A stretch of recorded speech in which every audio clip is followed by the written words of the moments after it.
is an organization that I've been familiar with. It has been around for many, many years. It is amazing. They just year in and year out continue to be so successful in terms of helping people of all ages develop leadership. And leadership is something that we all need regardless of our career, our vocation, our avocation. Leadership gets us to new heights. The Executive Director, CEO of Leadership Greater Hartford, Ted Carroll, is on the line. Hi, Ted. Hi, Mary. How are you? I am doing great. Hey, it's nice to talk to you again. Well, it is great to talk with you, and thanks for the chance to be with you. Well, you're more than welcome. For folks who may not be familiar with Leadership Greater Hartford, why don't I let you describe what it is, Ted? Well, thanks for that as well. Leadership Greater Hartford is a community leadership training organization. It's a community leadership network that serves the entire region, and as you said, it serves people of all ages, of all backgrounds, of all socioeconomic circumstances, of people wherever they might be in their professional journeys and their leadership journeys. We have programming that is available to people in their high school years. We have programming available to people who are there just starting out in their careers as they move up the ladder. We have programming for executive level talent, and we even have programming for people who are in their retirement years. And we are well known. We're actually one of the most diverse community leadership programs in the country, and one of the largest. And that speaks volumes, I think, about the commitment our community has to engaging all of its citizens in the work of building a stronger, healthier community.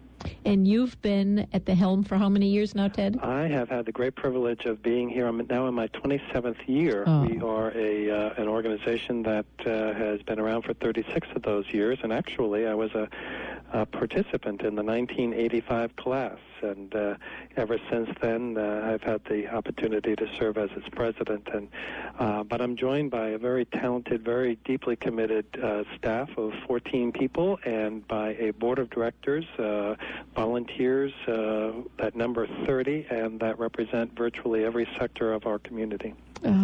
Well, talking about leadership, you know, I threw that word out. You certainly did. It's kind of the core of your mission and so on. My suspicion is, Ted, that leadership and what that means has changed over the past 20, 30 years. I mean, you and I first met 20 years ago or so, and I suspect that leadership has changed in terms of what that means to an individual, what that means to a corporation or an organization. Can you touch upon some of those changes that you have seen take place over those years?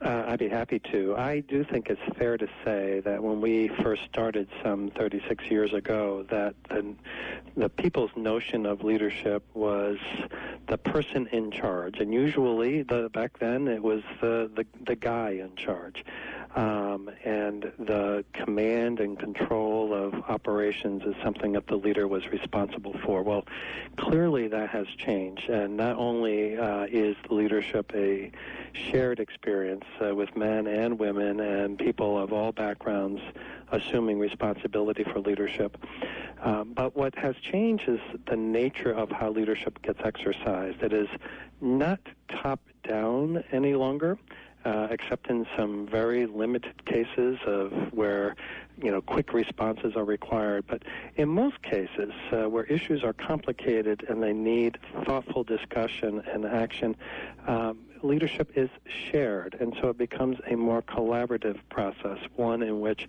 all interest groups have an opportunity to participate and opportunities to shoulder the responsibilities for solutions. So the big change we have seen is moving from a top-down decision-making way of being to one that is more shared, more collaborative in its approach.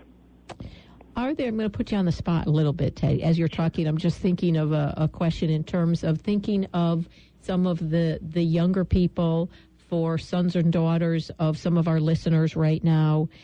And you mentioned that you work with high school students. You have a program for teens as well.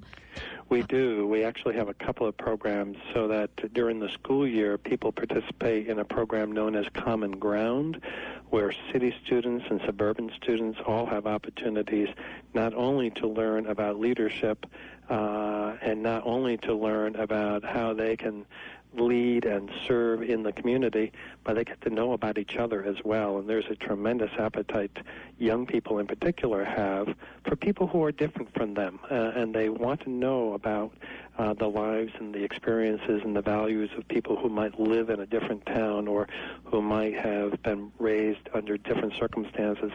And even as they do so, even as they celebrate those differences, they also get to enjoy the common ground, the common aspirations that they share. And I think in terms of people in general, the older I get, Ted, I tell you, I'm more and more of a believer that we have more similarities than we do differences. So that's good in terms of that common ground. So getting back to the teens, we talk a lot on the show about success, and I have a monthly success feature. And success is a word that means different things to different people, certainly.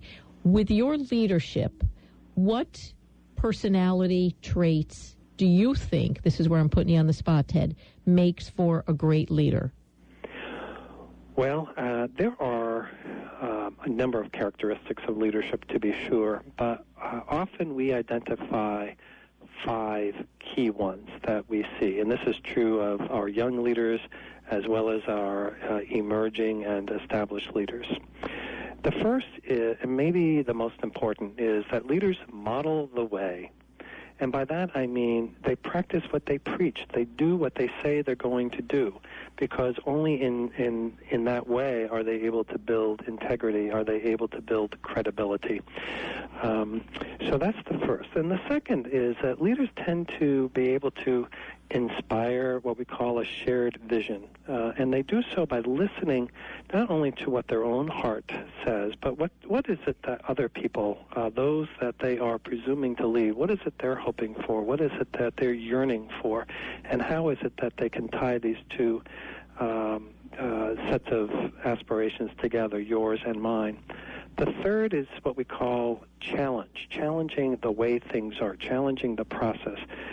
Leaders are people who are restless. They are not interested in maintaining the status quo. They see the need for change, and they're willing to risk something big for something good.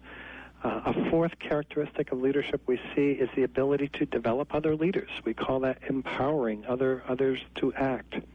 And then the fifth is what we call encouraging the heart. That is, most leaders recognize that the task of leadership is a long one and sometimes a very challenging one.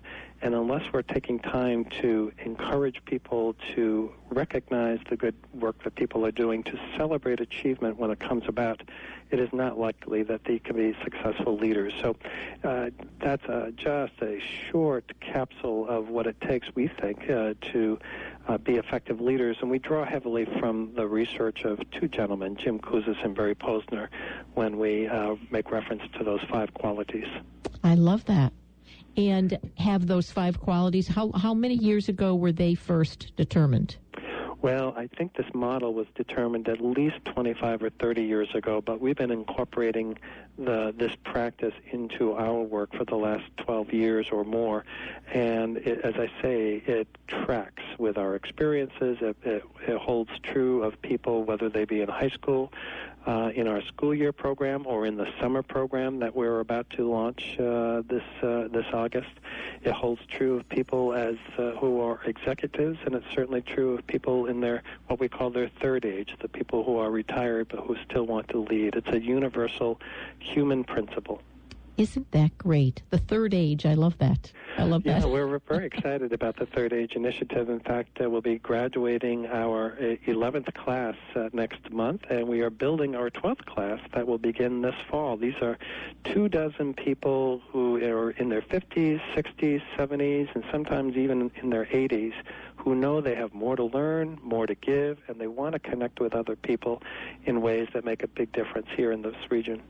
So they have possibly retired from their professions, but they're not ready to retire from life. That's exactly right. And people who in many cases are now no longer necessarily interested in making money, but they're very interested in making meaning. And their children have grown up in most cases. Their jobs have ended, but they know they have more to contribute, and they're very delighted to find opportunities to do so through what we call our Third Age initiative. Third Age, I had not heard it put that way. I think that is so wonderful, wonderful. It's actually from the French, la troisième âge, but it does fit that stage in life where you now have opportunity to do some things that you never had the chance to do before.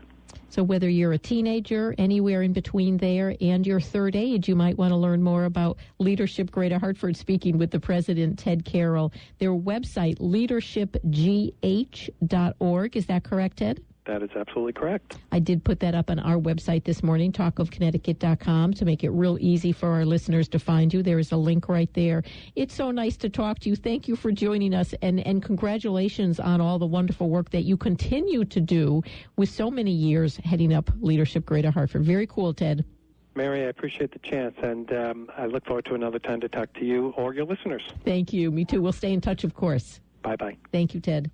Yeah, Leadership Greater Hartford. It's a wonderful, wonderful organization, and I don't know exactly when they first started some of their programs for teenagers and their third age, but I did know, that's why I wanted to bring Ted Carroll to the show, that they just provide that for teenagers or people in their 30s, 40s, 50s, up to 80s. I love it.